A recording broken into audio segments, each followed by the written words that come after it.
వరంగల్ జిల్లా multi zone 1 IG Chandrashekar Reddy 2 నెలలుగా మావోయిస్టుల లొంగుబాట్లను ప్రోత్సహిస్తున్నాము. ఈ సంవత్సరంలో 250 మంది మావోయిస్టులు సరెండర్ అయ్యారు. ఈ రోజు 14 మంది మావోయిస్టులు లొంగిపోయారు. ఇందులో 2 ఏరియా కమిటీ సభ్యులు, 4 కమిటీ సభ్యులు ఉన్నారు. తక్షణ సహాయంగా ఒక్కొక్కరికి 25,000 రూపాయల ఆర్థిక సహాయం అందించాము.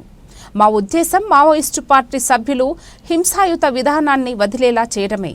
ఏ రాష్ట్రానికి చెందిన మావోయిస్టులు వచ్చి లొంగిపోయినా మా పోలీసు శాఖ సహకారం అందిస్తుంది. ఉద్యమంలో పనిచేస్తున్న సభ్యులు లొంగిపోవాలి. జనజీవన స్రవంతిలో కలిస్తే ఉపాధి అవకాశాలు కల్పిస్తాం. లొంగిపోయిన మావోయిస్టులు అందరూ ఛత్తీస్గఢ్ రాష్ట్రంలో ఉద్యమంలో పనిచేశారు.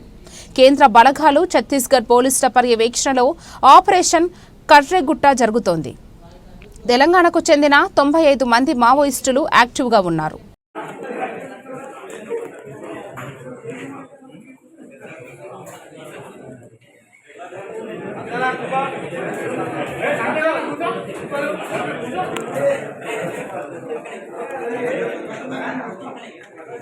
సంతోషం.